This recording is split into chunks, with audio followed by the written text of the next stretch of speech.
Selling on Etsy for beginners, let's talk about it. In this video, I'm gonna cover the 3 biggest mistakes that you're making that are keeping you stuck at 0 sales. And as I go through every single one of these mistakes, you're probably gonna be thinking, how the hell does this guy know exactly what I'm doing? Is he in my house? Is he hiding around somewhere? Well, no, my friend. Funnily enough, I actually started Etsy relatively recently, towards the end of October. And through October, November, and December, I had an absolutely torrid time. You see, in almost 3 months, I only struggled to get 15 to 14 orders. I began the year this way, but after applying the strategies that I'm going to tell you in this video and fixing these 3 biggest mistakes, I went from 14 to 15 orders to only 2 months later surpassing 100. The first biggest mistake that you're making is that you simply do not have enough listings. You see, when I started Etsy towards the end of October, I thought my 15 little listings that I put up was enough. Now, it was enough to get 1 order a week, maybe 2 orders every 2 weeks,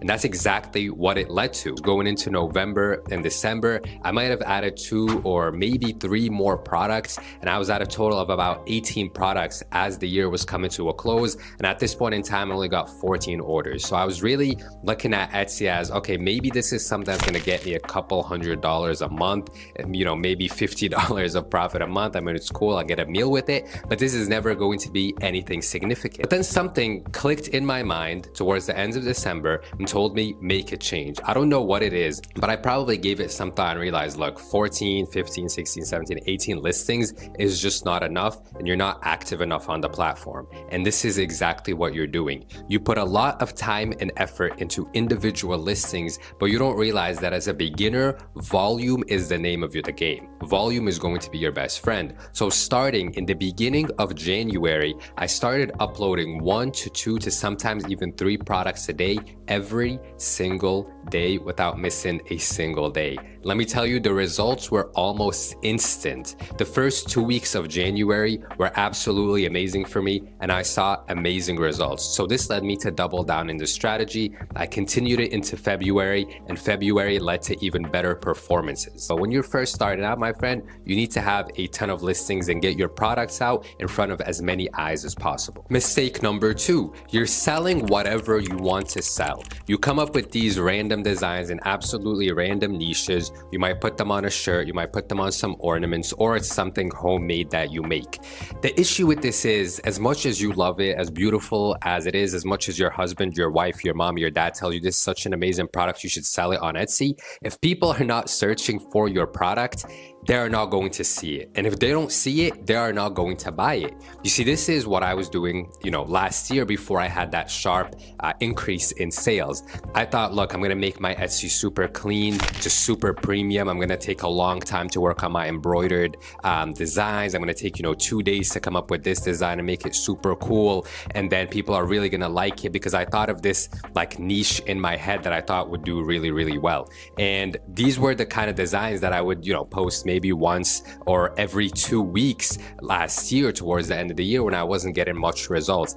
And unfortunately for me, people just were not searching up these things, right? They were not looking for them, so they would never see my listings. So then I started to give it some thought, and I realized, look, Etsy is a platform that is all about searchability. So what you must do is keep up with current trends, keep up with holidays, keep up with macro and micro trends as well. So big things that are going on, but also little quick things that you can easily get up on a print-on-demand product and list it up. So you need to keep up with what's going on in the news. Obviously, just keep a calendar with you to see different holidays that are coming up, Mother's Day or whatever it may be, and make things and make listings for these special events, because that way people can look them up. And last but not least, you are most likely not optimizing for the click, but also the purchase, because e-commerce happens in 2 different steps on a marketplace. Actually 3. A customer searches something up. So as I mentioned the previous point, your product needs to be searchable.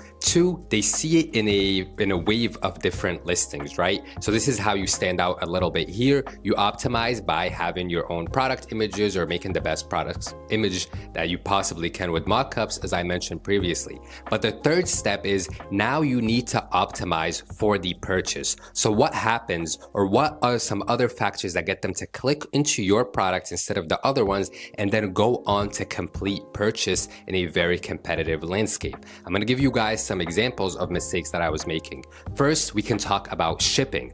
I was giving customers free shipping and I was absorbing it into the price of the product. Now, this would automatically make my product one of the most expensive ones. So it doesn't even give me a chance for my customer to click into the product and see, hey, they're offering free shipping, because automatically they're gonna see someone selling something similar to me that is about $7 or $8 cheaper. Now, that person is going to get the click and the customer is gonna forget about my listing just like that. So a word of advice is the change I've made recently that I've only seen increased conversions. Do not give free shipping. However, make sure you charge a very reasonable shipping price. This way, you can list your product for a cheaper price, get the customer to click into it, give yourself a chance. They're going to add the item to their cart. They're going to get to the checkout. Shipping fee is going to be $4, maybe $5. It's relatively negligible. Once you get above the $5 mark, that's when I say that can lead to more abandoned checkouts or abandoned carts due to the shipping price. But before that point, I feel like it honestly doesn't make much of a difference, and it hasn't made much of a difference for me. The other way we can optimize for the click as well is getting reviews. As a beginner shop, you need to try your hardest, especially on Etsy that relies heavily on reviews, to get as many as possible. So my little strategy that I use, and I'm gonna pop up my script on the screen for you guys to use yourselves with customers, is when I first started with my first, I would say 50 orders, I would always send a message right away after their purchase. Hey Samantha, thank you so much for your order. We're gonna get this packed up and shipped to you ASAP.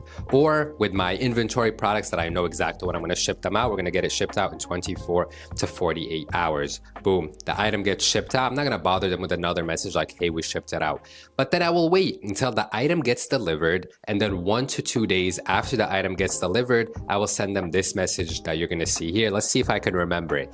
Hey Samantha, I just saw your order was delivered. I hope you love it. As a small business, we'd really appreciate a review. Boom, I got it. So you want to rack up as many reviews as possible. And with this little script that I used, I was able to get reviews very quickly. I think even when I had only 5 orders, I already had 2 reviews. And now at about 120 orders, I have over 20 reviews, which is a very nice conversion rate and much higher than most people usually get. And last but not least, you need to optimize your description. Make it very short, very brief, to the point. Include delivery times, the composition of the product, and then also let them know extra details like it's embroidered, it's 100% cotton, in these very small and brief bullet points. And that is about it, to make a complete package of a product and to make a more complete Etsy shop for yourself that is going to take you from, if you're struggling right now with 3 to 4 orders and you're frustrated, to getting you to your first 10 orders, to then scaling you up to your first 100. With that being said, thank you guys so much for watching this video. I hope you got value from it.